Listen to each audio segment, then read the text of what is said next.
As we know that today we have speaking in lecture topic that relates to the narrative essay. We are going to discuss about narrative essay कि narrative essay होता क्या है और narrative essay लिखने के लिए हमें कौन कौन सी टिप्स को फॉलो करना चाहिए, जब हम लिख रहे हों तो कौन कौन सी टिप्स हमारे माइंड में होनी चाहिए। सबसे पहले narrative essay की डेफिनेशन कि narrative essay होता क्या है। narrative essay एक ऐसा essay टाइप होता है which they tells a story or recounts an experience. Narrative ऐसे कोई स्टोरी बताता है। नैरेटिव ऐसे भी होता है, नैरेटिव स्टोरी भी होती है जिसमें कोई चीज़ बयान की जाती है, कोई स्टोरी होती है या फिर कोई ऐसी चीज़ को बयान किया जाता है जो हमने एक्सपीरियंस की हो। मिसाल के तौर पर फॉर एग्जांपल आपके साथ कोई इवेंट हुआ है, कोई वाकया हुआ है जिसका आपसे कोई पूछ रहा है कि कल बताओ कि भाई वो एक्सीडेंट किस तरह से हुआ था, या फिर कोई भी एक मीटिंग वगैरह होल्ड हो रही है और उसको आपने नरेट करना है, तो वो आप अपना एक्सपीरियंस किस तरह से बताएंगे, जो चीज़ हुई वो आप किस तरह से बताएंगे, उसे कहते हैं नरेटिव ऐसे। या फिर कोई कहानी बताना, जो भी कहानियाँ होती हैं वो सारी नरेटिव टाइप ऑफ एसेज या नरेटिव स्टोरीज होती हैं। Next, it uses descriptive language. जो नरेटिव ऐसे होता है उसमें डिस्क्रिप्टिव लैंग्वेज इस्तेमाल की जाती है। डिस्क्रिप्टिव लैंग्वेज का मतलब होता है कि एक ऐसी जबान जिसमें कोई चीज़ डिस्क्राइब की जाती हो। डिस्क्राइब कैसे, हमारे पास कोई एग्जाम्पल हो, we are telling that there was a book, if we want to specify it, अगर हम उसे स्पेसिफाई करना चाहें तो उसमें हम डिस्क्रिप्टिव लैंग्वेज यानी डिस्क्राइबिंग वाली लैंग्वेज इस्तेमाल करेंगे। For example we will say that there was a large red beautifully covered book. Book अगर हम कह रहे हैं तो वहाँ पर डिटेल नहीं है, डिस्क्राइब हम नहीं कर रहे। अगर हम उसमें कुछ और एडजेक्टिव्स की एडिशन करें तो वो फिर एक कंप्लीटली डिस्क्राइबेबल ऑब्जेक्ट बन जा रहा है। There was a large red beautifully covered register और बुक। तो ये डिस्क्रिप्टिव लैंग्वेज है, यानी जिसमें डिस्क्राइब किया जाए, and that goes far and beyond. Descriptive language बहुत लॉन्ग है, उसमें आप एडजेक्टिव्स यूज करें, उसमें एक्सप्लेनेशंस दें, उसमें डिस्क्राइब करें, जो भी चीज़ें आप करते जाएंगे उससे आपकी वो लैंग्वेज वो ऐसे बेहतर से बेहतरीन बनता जाएगा। Now descriptive language and sensory details. Narrative ऐसे में सेंसरी डिटेल्स होती हैं। सेंसरी डिटेल्स क्या होती हैं? सेंसरी माना सेंस से निकला है। सेंसरी डिटेल्स हमारे पास सेंसेस होते हैं, sense of seeing, sense of sight, sense of taste, sense of touch etc। ये ऐसे वाले वर्ड्स यूज करें जो सेंसेस से रिलेटेड हो।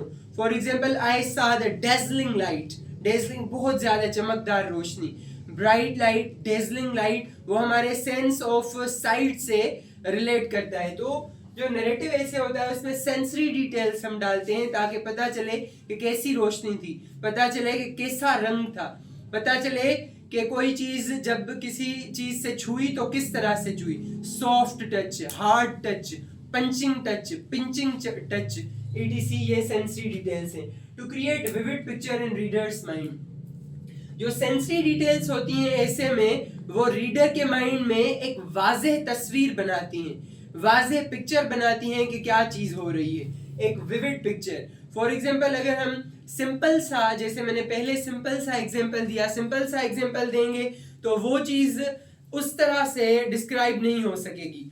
पर अगर हम डिटेल में प्रॉपर लैंग्वेज यूज करके, vivid and sensory details use करके उस चीज को पेश करेंगे तो वो चीज बहुत इंटरेस्टिंग बन जाएगी। कहानी भले वैसी ही हो, आप जल्दी में भी बता सकते हैं और आप उसे ऐड करके भी बता सकते हैं। फॉर एग्जाम्पल अगर हम एक नॉवेल की एग्जाम्पल लें, मनो सलवा की एग्जाम्पल लें, उसमें क्या होता है, हम 5 मिनट में, 2 मिनट में, आधे मिनट में भी उसकी पूरी स्टोरी को बयान कर सकते हैं। पर वो एक नॉवेल है 500 से अबो पेजेस का। मनो सलवा में क्या होता है, एक लड़की होती है जो जिसकी अपने कजन के साथ शादी होने वाली होती है, पर फिर उसका कजन सीएसएस ऑफिसर बन जाता है और पैसे के पीछे भागता है और फिर उससे शादी नहीं करता और फिर वो एक अलग दुनिया में चली जाती है, वहां पर वो शोहरत बनाती है और फिर उस लड़के को डुबो देती है और फिर उसे माफ कर देती है।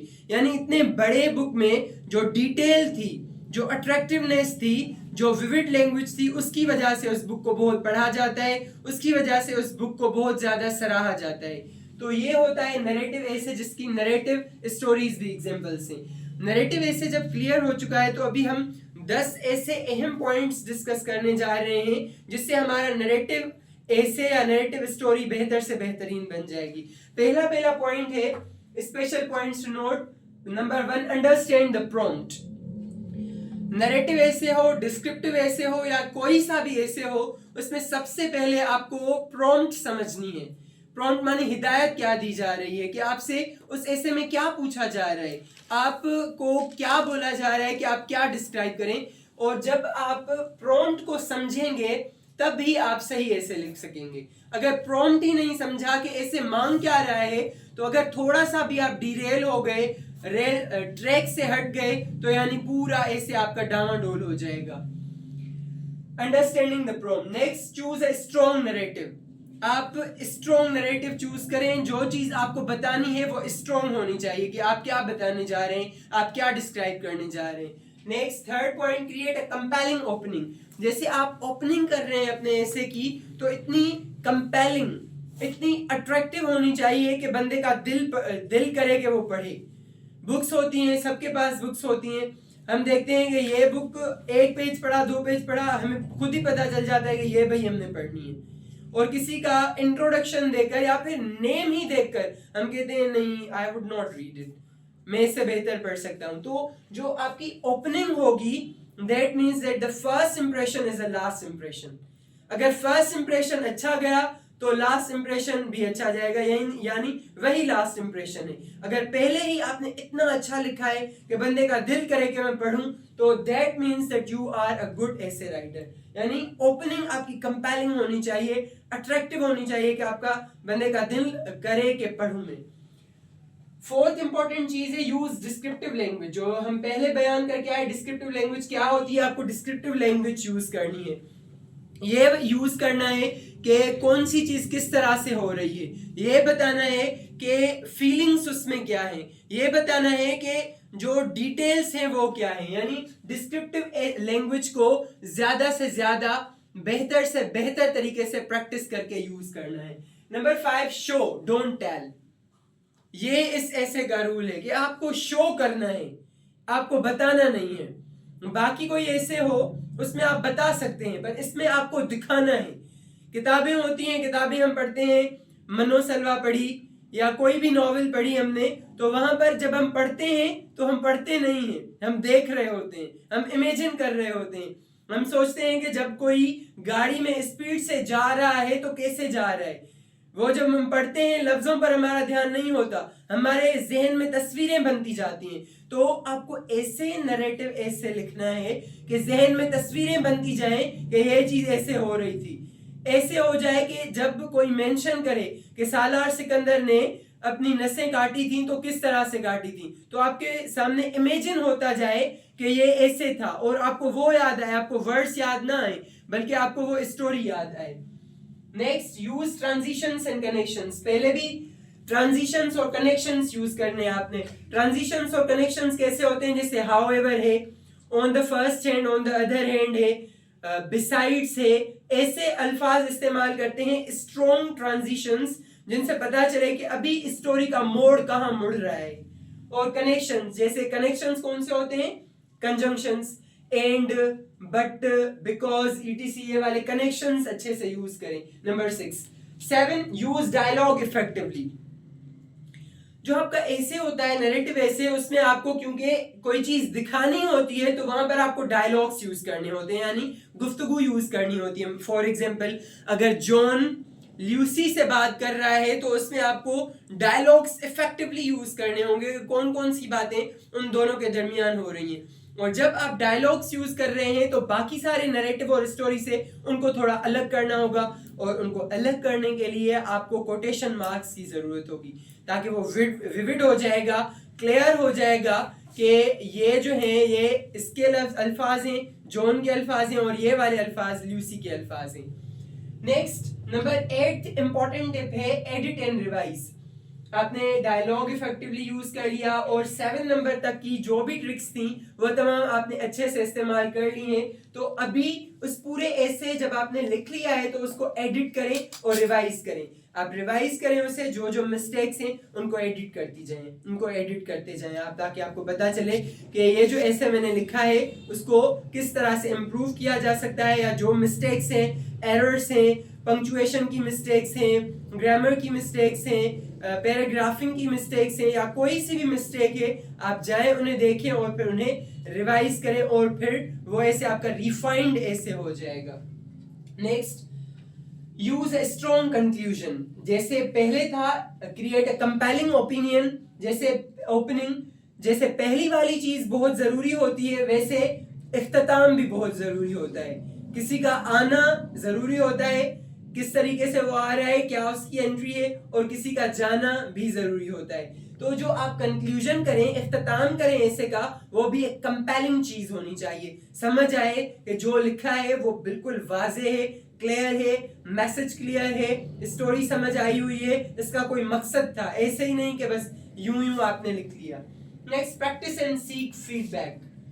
प्रैक्टिस ज्यादा से ज्यादा करें, जो भी ऐसे लिखें practice daily. The more you would practice the better you get at it. Practice makes a man perfect. ज्यादा से ज्यादा प्रैक्टिस करें और फीडबैक लें, एक बंदे से नहीं। ट्यूटर एक हो आपका कि वो आपको समझाएगा कि किस तरीके से करना है, बाकी फीडबैक आप सब एक्सपीरियंस पीपल से लें। सीएसपीज हैं, पीसीएस ऑफिसर्स हैं, पीएमएस ऑफिसर्स हैं, आपके बड़े हैं, पेरेंट्स हैं, सबसे फीडबैक लें। मैंने ये लिखा है, इसमें और क्या एडिशन करूं, सब सुने सबकी, और फिर ज्यादा से ज्यादा चीजें जैसे अप्लाई होती जाएंगी तो आपका ऐसे ज्यादा से ज्यादा रिफाइंड होता जाएगा। एंड ये हमारे 10 पॉइंट्स हैं जो बहुत अहम है नैरेटिव ऐसे लिखने के लिए। इसके बाद कुछ अहम टिप्स हैं जो मैं आपसे शेयर करना चाहूंगा। जो भी ऐसे टाइप हो उसमें तख्लीक होनी चाहिए, क्रिएटिविटी होनी चाहिए। 10 लोग मेहनत कर रहे हैं, 10 लोग ही पास हो रहे हैं, 90 पर पास हो रहे हैं, 90 अच्छा है, सब पास हुए हैं। अगर सीएसएस में 3 लाख लोग अप्लाई करते हैं और 3 लाख ही पास हो जाएं तो उनकी एलोकेशन नहीं होगी। क्या होगा कि आपको डिस्टिंक्शन में आना है। सब 90 से पास हो रहे हैं, आपको 95 99 तक जाना है। और वो कैसे हो सकता है? अगर सब एक ही रेल पर चलेंगे पास होने के लिए, एक ही ट्रैक पर चलेंगे पास होने के लिए, तो मुमकिन नहीं है कि सब ही एलोकेट हो जाएं। उसके लिए क्या करना पड़ता है कि आपको एक क्रिएटिव माइंड होना चाहिए। आपको दूसरों से अलग सोचना है। वो चीज आपको ऐसे में लिखनी है जो एग्जामिनर को दूसरों के ऐसे में ना मिले।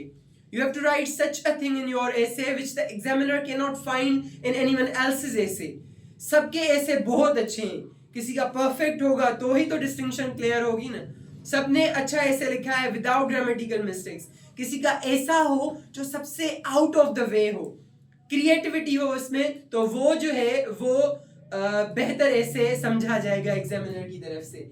नेक्स्ट, क्रिटिकल थिंकिंग, यानी तनकीदी सोच। ऐसी सोच जो दूसरों के पास ना हो, ऐसी सोच जैसी दूसरे सोच ही ना सकें। आपका अपना माइंड यूज करना, पॉइंट्स, फैक्ट्स, फिगर्स, डेटा सबके पास आ जाती है। सब पढ़ते हैं, सब मेहनत करते हैं, सबके पास आ जाती है। पर सोचने का अंदाज हर किसी का अलग होता है। जैसा मैं सोच सकता हूं वैसा वो भाई नहीं सोच सकता, जैसा वो सोच सकता है वैसा वो नहीं सोच सकता। तो जैसे आप अपनी क्रिएटिविटी और क्रिटिकल थिंकिंग को इंप्रूव करेंगे वैसे आपकी मार्क्स बेहतर आएंगी। एंड कम्युनिकेशन स्किल्स यूज करें, भले वो आपकी स्पोकन कम्युनिकेशन स्किल्स हो या फिर आपकी रिटन कम्युनिकेशन स्किल्स हो, उन्हें ज्यादा से ज्यादा यूज करें। This is the end, thank you so much.